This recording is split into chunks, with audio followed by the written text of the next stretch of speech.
Na kusalimu kwa jina la Yesu. Tunaendelea na somo letu. Jana sikufundisha, tulipata nafasi ya kuomba.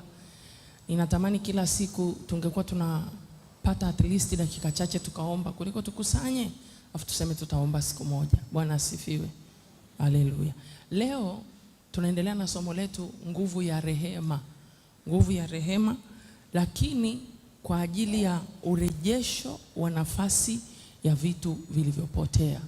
Nguvu ya rehema kwa ajili ya urejesho wa nafasi na vitu vilivyopotea. Bwana asifiwe sana. Kwa nini tunasema nguvu ya rehema? Ya urejesho wa nafasi ya vitu vilivyopotea. Bwana Yesu asifiwe sana. Ingekuwa hakuna kurejeshewa, tusingeenda kumuomba Mungu. Bwana asifiwe. Nikisema urejesho, maana yake kitu kilikuwepo alafu kikaondoka. Bwana asifiwe sana. Kilikuwepo au kuna aina fulani ya nafasi ulikuwa nayo, nafasi inaamua maisha yako, nafasi inaamua heshima yako, nafasi inaamua vitu vingi sana. Mtu akiipoteza nafasi, inapoteza vitu vingi sana kwenye maisha yake. Bwana asifiwe sana. Haleluya. Nataka tuanzie hapo kwenye kile kitabu cha Ayubu 42 mstari wa 10. Ayubu 42 mstari wa 10. Naomba utuwekee Ayubu 42 huo mstari wa 10. Naomba tusome wote 1 2 3.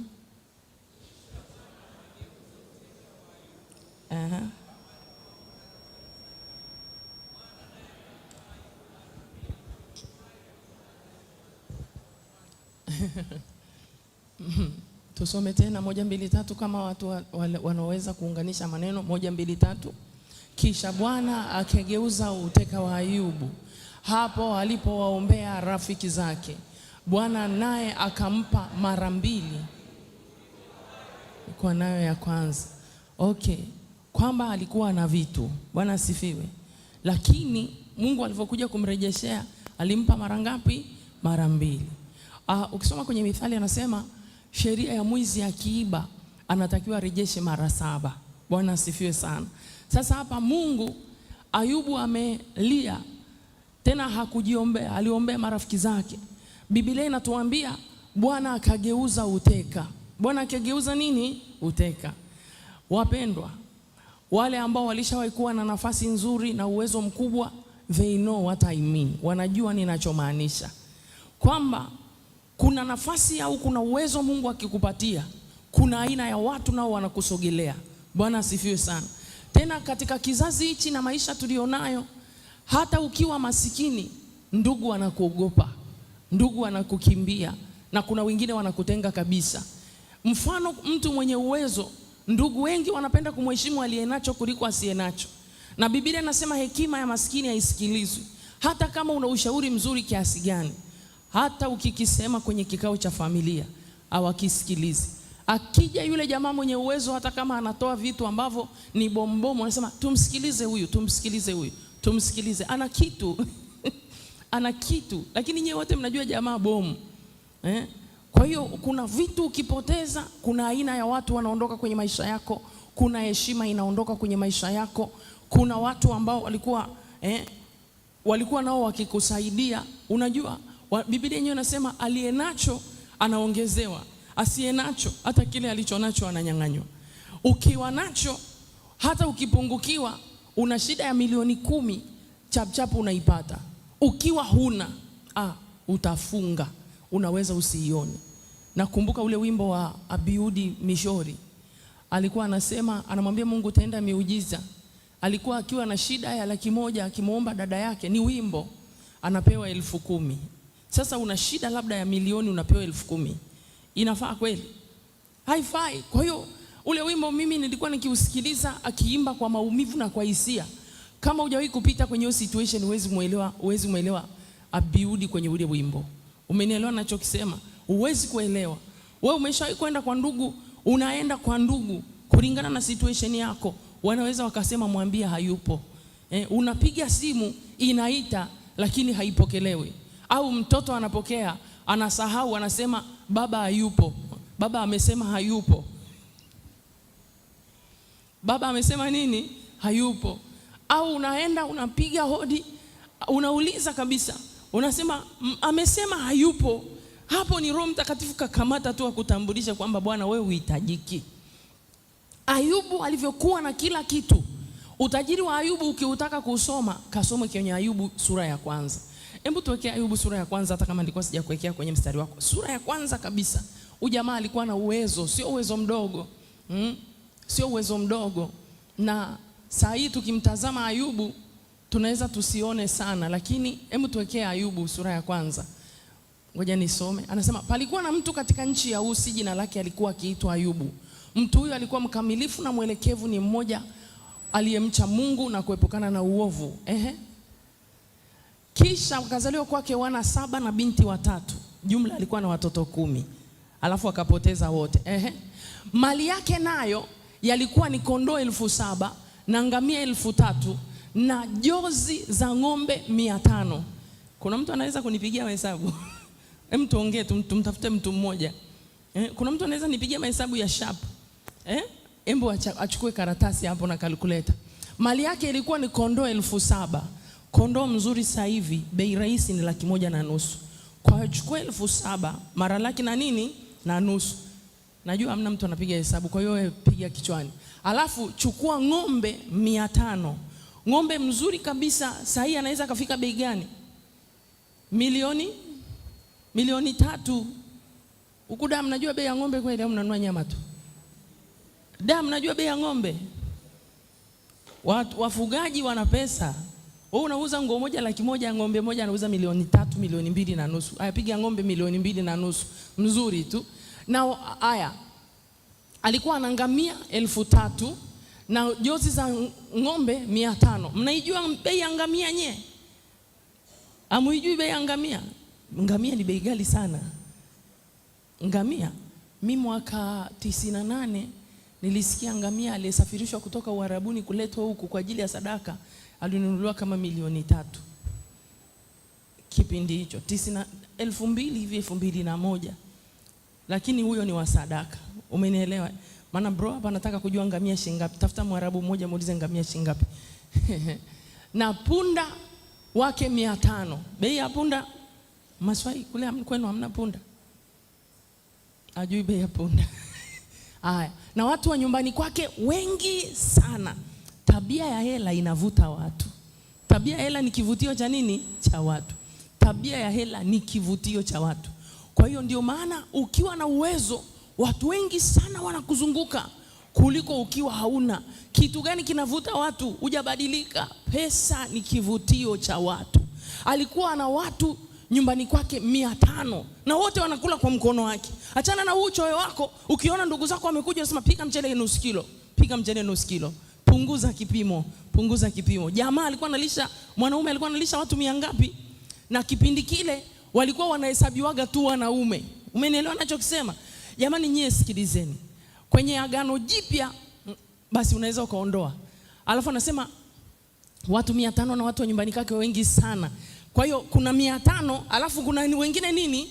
Wengi sana. Umeona? Alafu basi hivi mtu huyo alikuwa mkuu sana kuliko watu wote wa upande wa mashariki. Bwana asifiwe. Asante. Nilikuwa nataka muone uwezo aliokuwa nao Ayubu. Hakuwa mtu mdogo. Alafu matajiri wa zamani kama Ibrahim alikuwa ni tajiri, alikuwa na miliki na jeshi. Alikuwa na jeshi la watu 100 ngapi? 300. Muulize jirani yako, wewe una jeshi la watu wangapi? Kwa hiyo kuna wakati bwana matajiri msituringie. Jamaa alikuwa na jeshi lake mwenyewe. Wanajeshi 100 ngapi? 300. Au ni wanaume. Na anawalisha wanajeshi 100 ngapi? 300.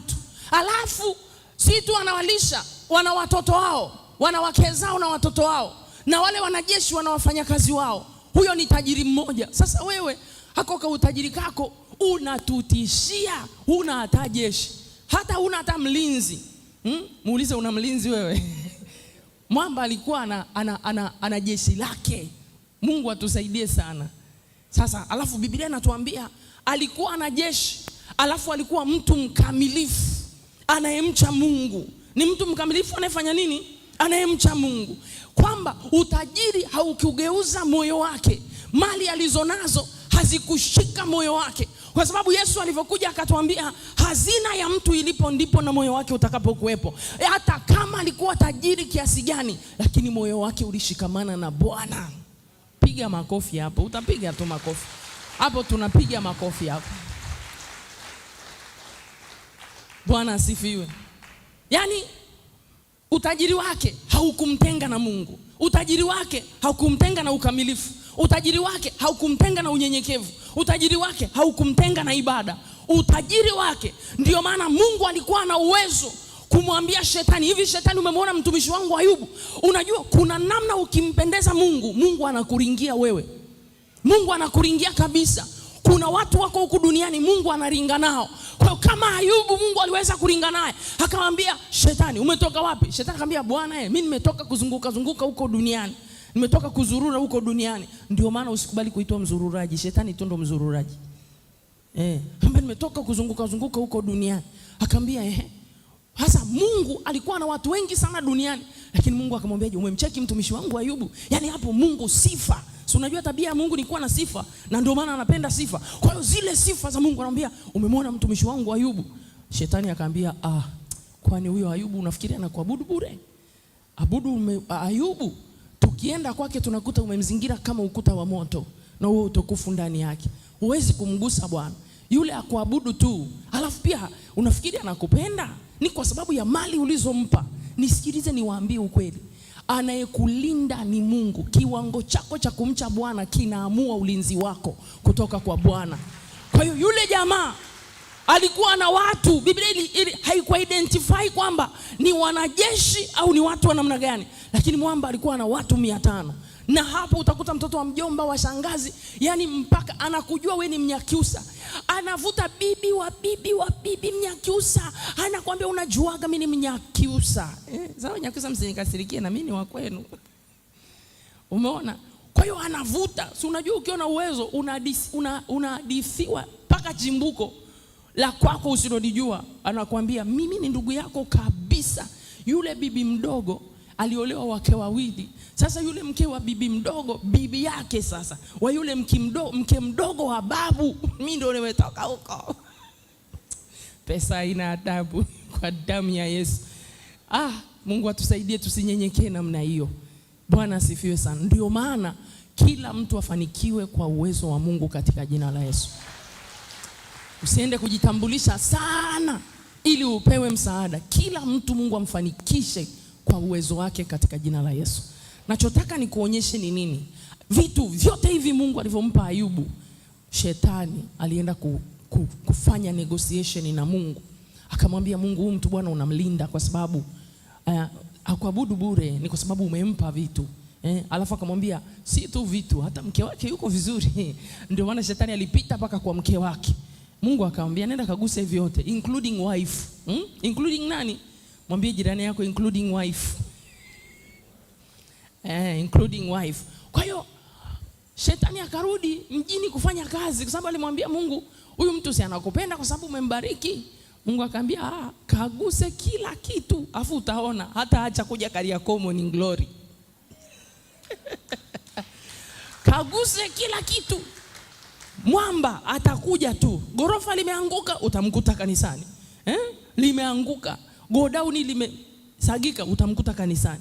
Mzigo amerushwa, kakutana na tapeli huko, kamrusha, atakuja kanisani. Mungu asema nenda kamjaribu. Yule haniabudu kwa sababu nimembariki, ananiabudu kwa sababu moyo wake unanipenda. Iwe ana fedha, moyo wake unampenda Mungu. Wako wapi wale wanaompenda Mungu?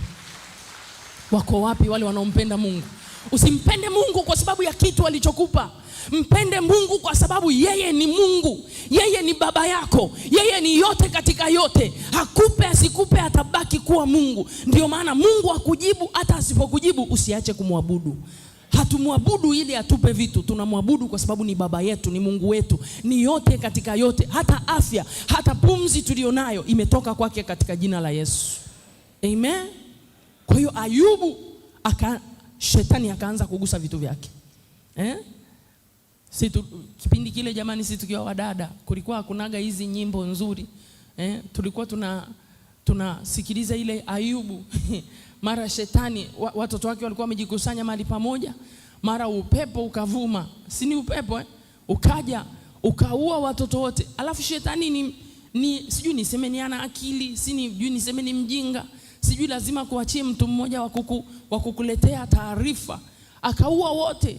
Alafu anakuambia, akatoka akamwambia, ni mimi tu nimesalia kukuletea habari. Ni mimi tu nimesalia kukuletea habari. Kwani uone watakusema grupu, lakini mmoja tu atasalia kukuletea habari. Wewe unafikiri kwani mmoja anasalia kukuletea habari? Sema akuumize. Akuumize. Sasa Ayubu alikuwa akiletewa habari ili zile habari ziingie kwenye moyo wake, zimtenge na Mungu. Alivyosikia vyote vimepotea, Biblia inatuambia Ayubu alimsujudia Bwana, akamwabudu Bwana, akamtukuza Bwana, akamshangilia Bwana kwamba vyote umenipa. Nilitoka kwa mama yangu uchi na nitarudi huko uchi. Na hebu niambie, nani hapa alizaliwa na pesa? Nani hapa alizaliwa na biashara? Nani hapa alizaliwa akaja na vitu? Miongoni mwetu tulivyozaliwa ndivyo tutakavyoondoka. Kwa lugha hiyo, kisikufanye chochote ukamwacha Bwana kwa sababu eti Mungu amekupitisha katika mtihani. Mwambie tu Mungu, nisaidie nisikuache. Tulikuja uchi, tutaondoka uchi. Mbona hamsemi amina?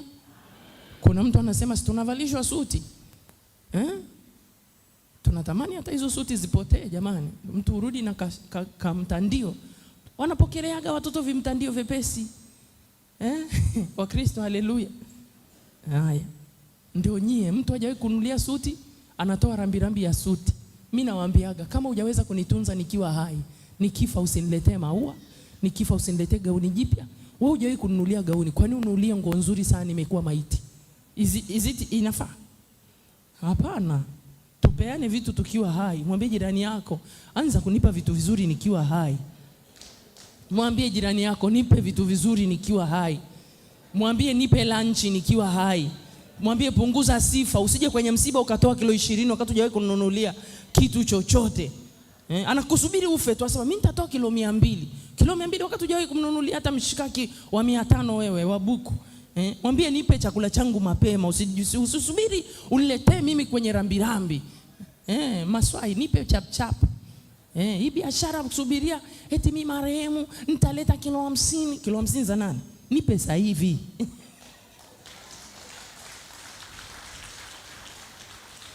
Kilo 50 za nani? Mimi nitalipa mashefu. Wewe unanilipia mashefu?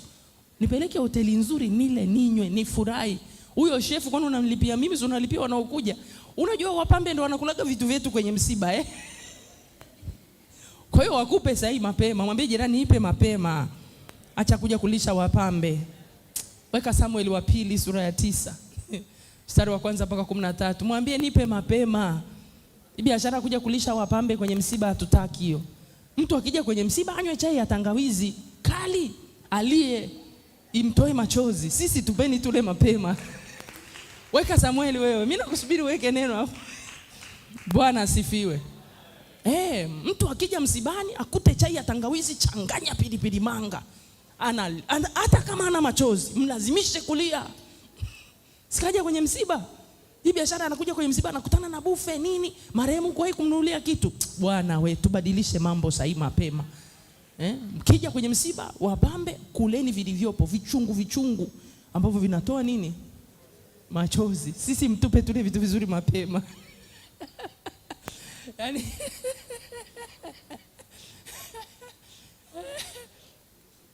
eti wanachinja ng'ombe kwenye msiba. Mimi hamjawahi kunichinjia ng'ombe nyie. Mshindo kwa damu ya Yesu. Anadai vitu vyangu mapema nikiwa hai. Haya, tusome hapo. Kisha Daudi akasema, je, amesalia mtu mmoja katika nyumba ya Sauli nipate kumtendea mema kwa ajili ya Jonathan? Paka mstari wa 13. Palikuwa na mtumishi mmoja nyumba ya Sauli, jina lake Siba. Basi wakamwambia aende kwa Daudi, na mfalme akamuuliza, wewe ndiwe Siba? Naye akasema, mimi mtumwa wako ndiye. Mfalme akasema, je, hakuna hata mtu yeyote katika nyumba ya Sauli nipate kumtendea mema ya Mungu? Siba akamwambia mfalme, Jonathan anaye mwana hata sasa aliye na kilema cha mguu. Mfalme akamwambia, yuko wapi? Siba akamwambia mfalme, tazama yuko katika nyumba ya Makiri mwana Amieli katika Lodibar. Basi mfalme Daudi akatuma watu akamwondoa katika nyumba ya Makiri mwana wa Amieli katika Lodibaha. Tunaendelea mpaka 13.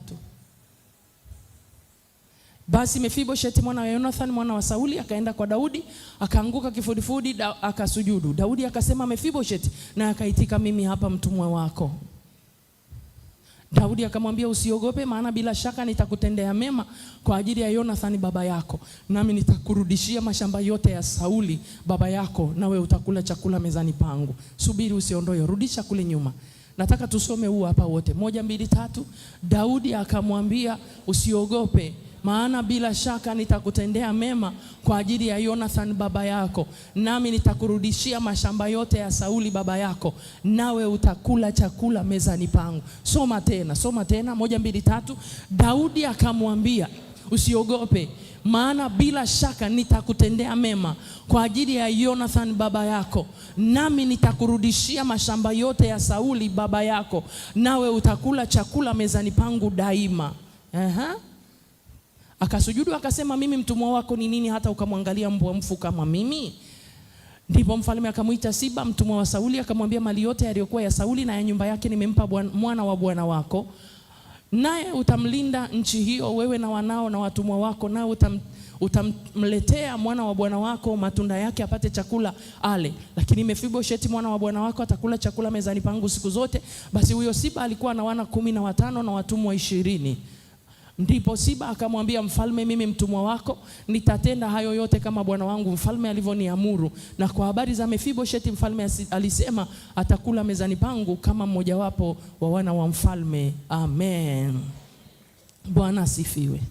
Nisikilize nikwambie, Ayubu alikuwa anamcha Bwana na mali zote alizokuwa nazo, lakini alimchagua Mungu kuwa nafasi ya kwanza. Ukisoma kwenye history tunamkuta mjukuu wa Sauli, mtoto wa Jonathan. Wakati Mungu anatakaga kumfanyia mtu jambo, anakwendaga kwenye vitabu vyake vya kumbukumbu. Narudia tena, Mungu akitaka kufanya jambo kwa mtu, anakwenda kwenye vitabu vyake vya kumbukumbu. Naomba niseme hichi kitu, hakuna jema utakalolitenda duniani lisilowekwa kumbukumbu na Mungu, na hakuna baya utakalolitenda duniani lisiwekwe kumbukumbu na Mungu. Ndio maana Biblia inasema, yeyote arudishaye mabaya kwa jirani yake, mabaya hayataondoka kwake. Kwa lugha nyingine, kuna kumbukumbu inawekwa unavyofanyia watu mabaya, kuna kumbukumbu ya mema pia inawekwa unavyofanyia watu mema. Bwana asifiwe. Kwa hiyo alikuwa mfalme Daudi, baada ya kuketi katika kiti cha kifalme, akakumbuka wema aliyotendewa kama mfalme. Sasa kuna Daudi ambaye ni mfalme, na tuna mfalme wa wafalme. Bwana asifiwe. Sasa kama wewe unatendea watu mema, usisubiri kusubiri rais wa nchi akumbuke mema. Daudi alikuwa ni mfalme, ni rais wa nchi, lakini sisi tunatenda mema. Tutende mema sirini, tutende mema gizani, tutende mema kwa wazi. Tunapotenda mema yoyote, tuna mfalme wa wafalme, ana keep record. Bwana asifiwe sana. Unamjua mfalme wa wafalme na Bwana wa mabwana na Mungu wa miungu, ndiye ana keep record ya kila unachokitenda duniani. Sasa Daudi wakati amekuja kuwa mfalme, anakumbuka mema aliyotendewa na mtoto wa Sauli anaitwa Jonathan, upendo waliokuwa nao. Wakati baba yake akitaka kumuua, baba yake alivyotaka kumuua, Jonathan alimsaidia Daudi asiuawe. Jonathan akamtorosha Daudi asiuawe. Jonathan akafunga agano na Daudi. Biblia inatuambia upendo wa Jonathan na Daudi ulikuwa kama upendo wa mwanamke na mwanamume. Lakini sasa hizi hata kama huo upendo upo kwa ndoa. Kwa hiyo Daudi alivyokuja kuwa mfalme, baada ya kukimbizwa na Sauli muda mrefu, akakaa kwenye kiti, akakumbuka alipotoka, akakumbuka mapito yake, akakumbuka siku za machozi yake, akakumbuka siku za huzuni yake. Ndio maana nataka nikuambia asubuhi ya leo, Mungu akupe neema ya kuwa na kumbukumbu ya mahali ulipotoka. Unapoinuliwa na Mungu usijisahau, kuna watu wamechangia kuinuka kwako, kuna watu wamechangia kufika ulipofika. Usijisahau na kuridhika katika kiti ulichokalia. Kuna wengine walitoa machozi yao, kuna wengine walihatarisha mahusiano yao binafsi, kama vile alivyohatarisha Jonathan na baba yake, akakubali kugombana na baba yake lakini amponye Daudi. Kuna watu walihatarisha vitu vyao, kainuka wewe. Ndio maana nakuambia asubuhi leo, Mungu atakapokuinua, kumbuka kugeuka ulipotoka. Kumbuka waliohusika na maisha yako, hata kama hawaoni sasa hivi thamani yako. Kuna watu walilipa ada yako, kuna watu ulikuja mjini walikusupport kodi ya nyumba, kuna watu ulikuja mjini wakakusaidia kiatu cha kutembelea gari yako. Usiwasahau hao watu, ni wa muhimu kwenye maisha yako, ni wa muhimu, wamechangia jambo. Ulikuwa huna pesa, mtaji ulipotea, kuna watu walikuchangia pesa.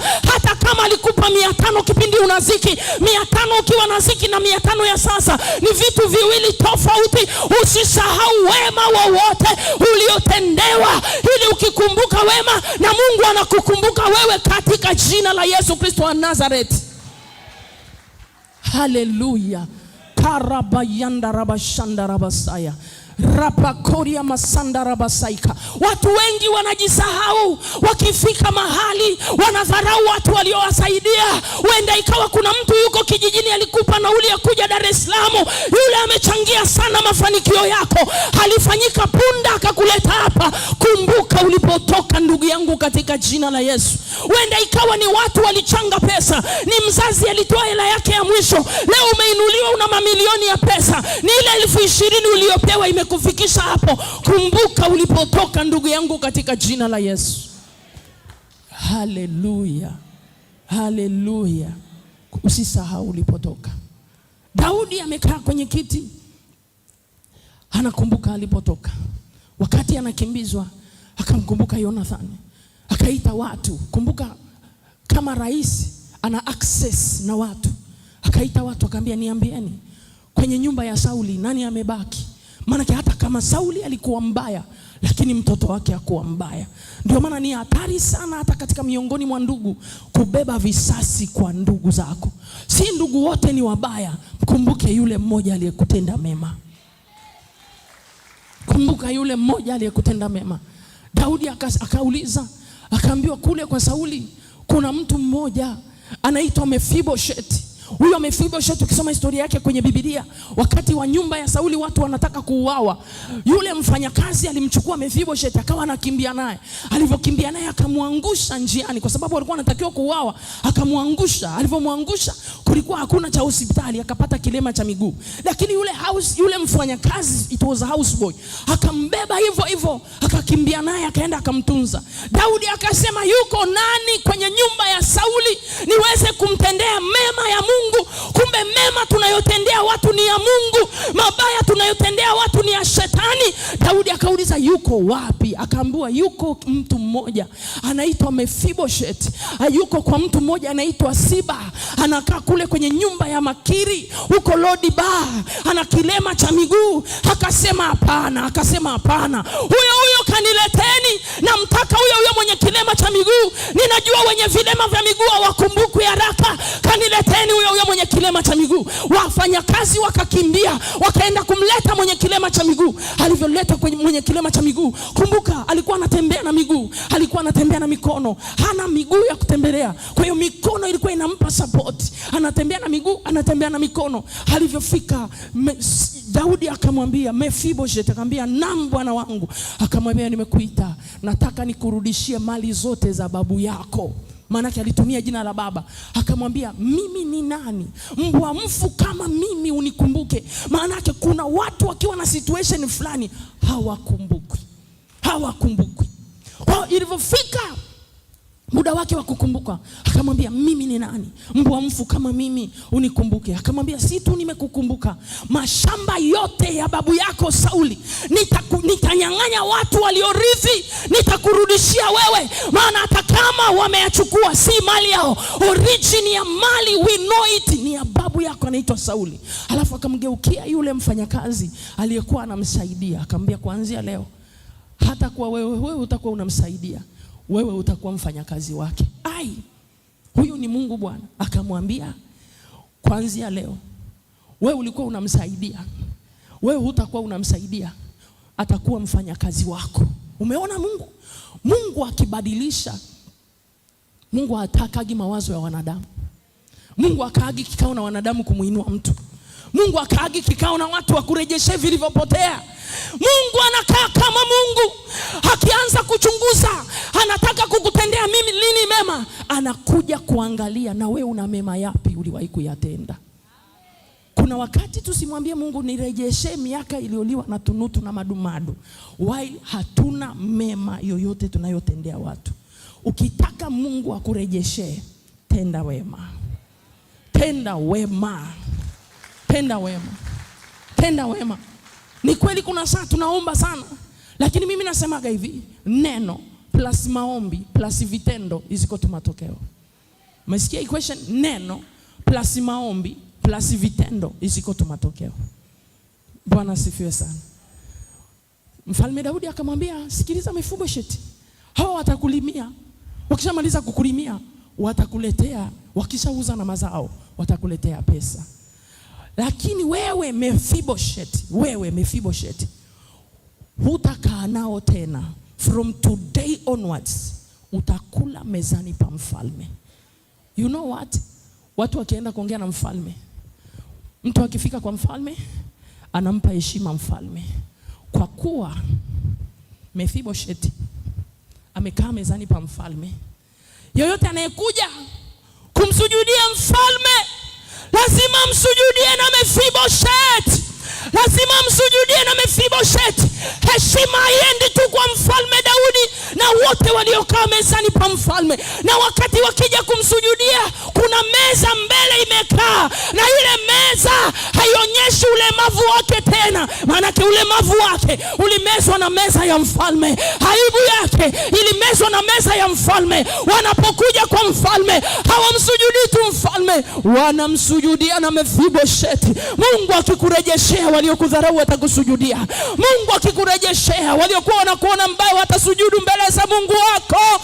Na kuombea kwa jina la Yesu Kristo wa Nazareti, Mungu akakurejeshea vyote vilivyopotea. Neno lake linasema, nitarejesha miaka iliyoliwa na tunutu na madumadu. Mungu akarejesha uchumi uliopotea. Mungu akarejesha imani iliyopotea. Anasema nitakurudishia afya. Mungu akakurejeshea afya iliyopotea katika jina la Yesu, ili wale wote waliokuwa hawamjui Mungu wako wamjue leo. Wakija kusujudu, hawasujudu tu Mungu, wanasujudu Mungu uliyerejesha vya fulani, naomba urejeshe vya kwangu. Mungu uliyerejesha heshima ya fulani, naomba urejeshe vya kwangu kwa jina la Yesu.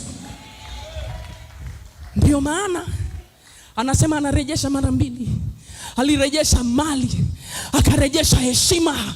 Alirejesha mali, akarejesha heshima. Mungu akurejeshe vya kwako na heshima iliyopotea katika jina la Yesu. Niwasikie wanaorejeshewa vitu vyao na heshima ya Mungu ikarudi tena katika jina la Yesu.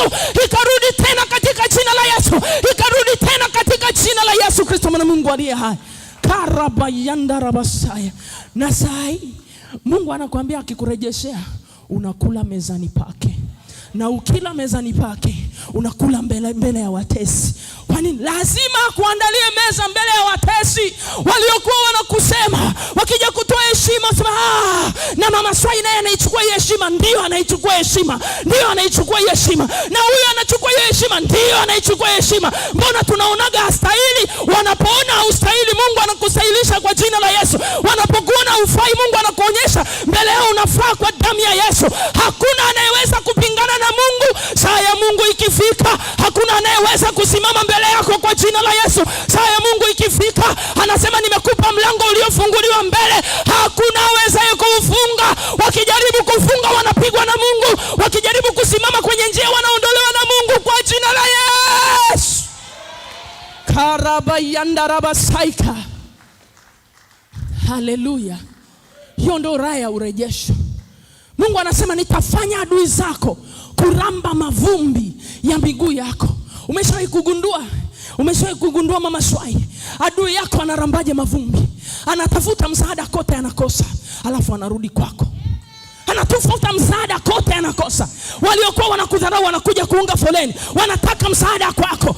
Wakati unaanza kuwasaidia, ile inaitwa wanaramba mavumbi. Manake bila kunyenyekea kwako hawapa hawapati msaada wako. Mungu akarejeshe wote, waje warambe mavumbi kwako, waje warambe mavumbi kwako katika jina la Yesu. Kila aliyekuona ufai, Mungu akarejeshe wakarambe mavumbi, watatafuta msaada kote, watakuja kuupata kwako katika jina la Yesu. Ndio maana naambiaga watu, usimnyime adui kitu. Adui yako usimnyime kitu. Akija na shida ya kilo 1, mpige na kilo 5. Nini? Zembo unampa, unamuashia mkaa wa moto. Anaondoka anasema, nilikuwa najua mzee hawezi nisaidia tena. Anakuomba 1,000, mpe 20,000. Akiomba 20,000, mpe 50. Akiomba 50, mpe laki. Akienda hata akipeleka kwa mganga, Biblia inasema tunalindwa na nguvu za Mungu kwa njia ya imani. Wakitaja jina lako kwa mganga, anayetokea ni Yesu Kristo mwana Mungu aliye hai. Unatokea moto, unatokea moto, unatokea moto. Kwa nini? Jinsi alivyo ndivyo na sisi tulivyo. Hakuna atakayefanikiwa kulitaja jina lako kwa mganga likaapia. Wakilitaja, Biblia inasema, je, neno langu si kama nyundo ivunjayo vipande vipande. Wakitaja jina lako kwa mganga, linaenda nyundo ivunjayo vipande vipande. Biblia inasema, je, neno langu si kama moto uteketezao. Wakitaja jina lako kwa mganga, hata kama umewapa pesa, linageuka kuwa moto uteketezao. Wakateketezwe leo, wakateketezwe kwa damu ya Yesu, wakateketezwe. Karabashandarabasaika. Usimuogope adui. Kuna wakati tuwasaidie, tunavowasaidia tunawapalia makaa ya moto. Ndio maana mwingine anasema, adui yangu afe. Hakuna. Aloge uchi, aishi, aone nikiwa nimevaa nguo nzuri. Aishi, aone nikiwa nakula vizuri. Aishi. Akiumwa usiache kumpelekea chakula. Alikuwa anywagi mtori asubuhi, mpelekee mtori supu ya kuku. Adui anatakiwa ale vizuri. Zemo anakula vizuri, kinamkata, kinamlamba, kinampiga mwenyewe. Usilipe baya kwa baya, lipa jema kwa baya. Lile jema lako linaenda kuwa fimbo. Usilipe baya hata siku moja. Sisi tuliookoka, tulio na upande wa Bwana, hatulipi mabaya, hatulipi mabaya. Tunajua aliye upande wetu ni mkuu kuliko aliye upande wao. Tunajua aliye upande wetu ni mkuu kuliko upande wao. Tunajua sisi ni washindi. Haijalishi sasa unaonekana hujashinda, lakini Biblia yangu inaniambia tutashinda, na zaidi ya kushinda tutashinda katika yeye tutiaye nguvu. Walituona hatuwezi, tutashinda. Kila vita inayokuja tutashinda. Mwambie jirani yako tunashinda. Simama kwa miguu yako, mwambie tunashinda. Mwambie tunashinda. Rapaseke. Mwambie tunashinda. Hakuna kitakachotuzuia. Lazima tutashinda. Sema nitashinda. Sema mimi ni mshindi. Hawatanizuia tena. Wakisimama kwenye mlango wangu wataondolewa. Biblia inatuambia tunaye Mungu. Yeremia 20:11 anasema Mungu yuko upande wetu. Mfano wa shujaa mwenye kutisha. Akija upande wako kukushambulia, anamkuta shujaa wa kutisha. Anasema Mungu wetu ni kama nyati. Adui zetu wakija wanapondwa kabisa. Wapotwe. Karabaseke. Haleluya. Haleluya. Usimuogope adui. Usimuogope adui. Usimuogope adui. They deserve to live.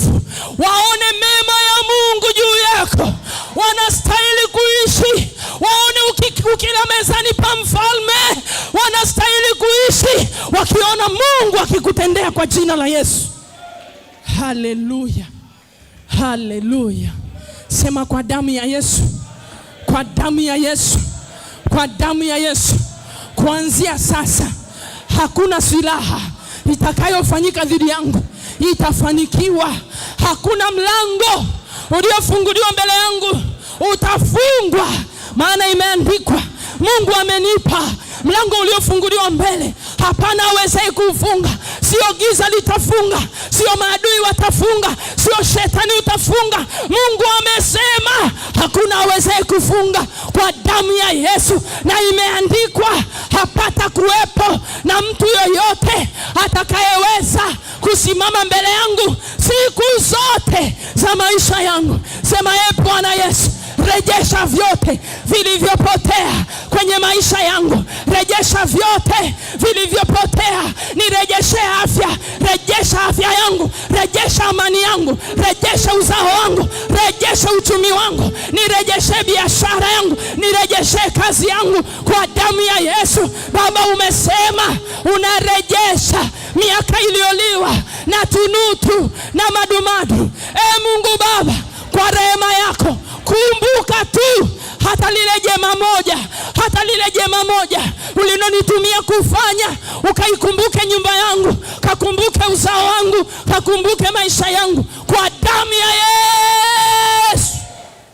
Haleluya. Chukua sadaka yako. Chukua sadaka yako. Na hilo ndilo neno la Bwana. Bwana asifiwe sana. Mwambie jirani yako, no more fear. Mwambie kizungu, no more fear. Mwambie fear not. Mwambie tu kizungu, fear not. Mwambie usiogope. Aliye upande wako ni mkuu kuliko upande wao. Mwambie Mungu wako yuko upande wako, mfano wa shujaa mwenye kutisha. Mwambie atakayejaribu kukugusa atapondwa kabisa.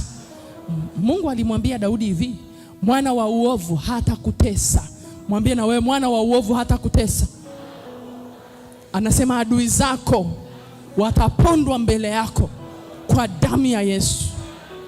Kuna wakati amini neno, hauhitaji kutumia nguvu nyingi, unahitaji kutumia nguvu yako ya imani. Kwa nini? Ajionavyo mtu nafsini mwake ndivyo alivyo. Ondoka na hilo neno, ajionavyo mtu nafsini mwake ndivyo alivyo.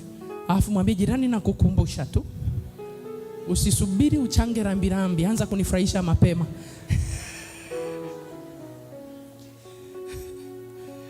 Mwambie kuanzia leo sitaki kusikia hiyo biashara. Anza kunipa lunch zangu. Mwambie anza kunipa nguo zangu nzuri. Anza kunipa viatu vyangu. Anza kunipa tai zangu. Anza kunipa lesi zangu. Hii biashara marehemu anakufa na lesi ya 300,000 wakati hujawahi kuvaa, tunakataa kwa jina la Yesu. Hii biashara marehemu ananunuliwa viatu vipya wakati tunamwona anapiga sendo sikari yako. Wakupe hivyo viatu sasa kwa damu ya Yesu. Alafu siku hizi bwana wameendelea. Marehemu anampaka makeup. Mwambie jirani, nipeleke sahi nikapake makeup. Nipake makeup nikiwa hai. Hivi na wanaopaka makeup za marehemu wana kazi, wana moyo mkuu. Chukua sadaka yako. Mwambie makeup mapema nikiwa hai. Mwambie mwanamke ulioko jirani ya mwenzako, mwambie makeup mapema nikiwa hai. Mwambie natoa usia, sitaki makeup nikiwa marehemu, mapema sahi. Wakuone sahi umependeza. Hii biashara ya makeup ukiwa marehemu hatutaki. Umeshashika sadaka yako? Sema, Mungu uliye hai, asante kwa neema yako, asante kwa rehema zako. Baba, bariki sadaka yangu ipate kibali machoni pako. Na mimi mwenyewe nibariki, sababu nimesimama mbele zako kama sadaka, kwa jina la Yesu na kwa damu ya Yesu. Amen.